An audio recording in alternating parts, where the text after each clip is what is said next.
Hi, boys and girls. Today we're going to have a lesson on proper etiquette for emailing people. So we're going to go over a few important things and talk about what etiquette really means. Etiquette is the proper way to act in situations. For example, if you are taking something from somebody and they give you something, you say thank you. If you want something, you say please. These are things we learn when we're really young. However, as we get older, we need to learn etiquette in different ways, and it's really important in our daily life. So let's watch this presentation together and talk about it together. Okay, it's loaded.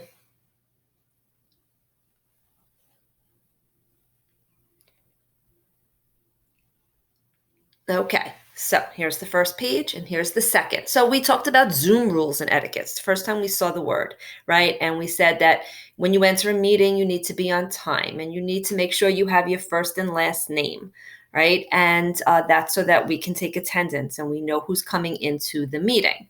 You need to have your microphones muted at all times and unmute if you need to ask a question or share a comment, raise your hand, whatever else you need to do, right? So those are all Zoom rules and etiquette. And we've talked about these this past week. Here's more. When you're in a video, you need to use the video option so that you can see each other, right? Because it's otherwise we're talking to a black box, and that's kind of hard for teachers to do, and it's kind of hard for kids to learn if they're looking at a black box. So we learned ways to do that, and we learned ways to raise our hand. We can either do it like this, or we can go to the bottom and use one of the tools that Zoom gives us. There are lots of other features. All of these features are part of having proper Zoom etiquette, and we've discussed these all this week. If you have any questions about any of them, by all means, make sure you reach out to me to ask. Today, we're going to talk about email etiquette. And sometimes you need to email a teacher, you need to email someday maybe a professor, someday maybe your boss, right? And sometimes even just a friend, whatever it is. Whoever you're speaking to, there's proper ways to talk to the person. And there's lots of different ways that would be appropriate depending upon who you are speaking to. Because if you want an appropriate positive response, you have to send one that seems professional or appropriate, especially for school.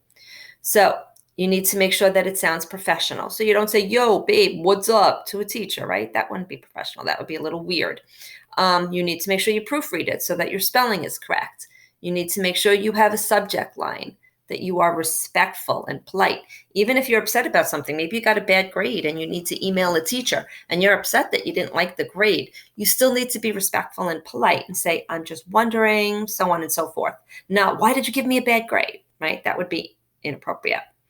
Again, we go to the word appropriate. You need to make sure you have proper spelling and grammar, and you need to make sure that whatever you're saying is clear. So here's some don'ts. No subject line. A lot of times you don't even look at things that don't have a subject line. You sometimes think those are spam, and sometimes they wind up in your spam if you do that.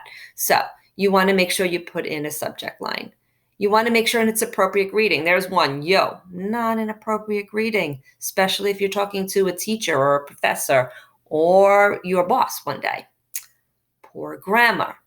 We're not texting or emailing. So we don't use text speech like you for the word you. You would have to write out YOU. I didn't forgot is not correct. You would say, let's say you were writing to Mrs. Mattis Crook. Dear Mrs. Mattis Crook, I'm sorry I forgot what our assignment was. Can you send it to me? Okay. And no closing, no name. All of those things would have to be in there for this to be inappropriate email with proper etiquette. Here is a perfect example of what it should look like. So you'll see in this letter, it says to Mr. Gavin, it says Daniel Gavin, big ideas math. Dear Mr. Gavin, I had difficulty with my homework last night. Can you please help me in HAP tomorrow? Thank you, Rohan. Now notice the question marks, the commas, capital letters, the periods, the topic, the subject, written in full sentences, and who is speaking. Yes, it comes up in your email address, but it's always best when you're writing an email to make sure that you write your name at the end as well. Okay, that's a closing. Okay. So, suggested language. So, greeting, dear Miss Mattis Crook or Mrs. Mattis Crook would be fine. Okay. Body, and we give you some sentence starters here. I am having difficulty with. I have a question about a grade. I do not understand. All of these things are great body paragraphs if you're writing an email. And then at the end, you have sincerely, regards, thank you, your favorite student, whatever you think might be appropriate according to the email that you're writing. You're going to need these sentence starters and these closings when you do the next assignment that is going to be posted for you. Okay, so here's a saying that says you can catch more flies with honey. So when you're nice about things, the chances are people are going to give you what you want.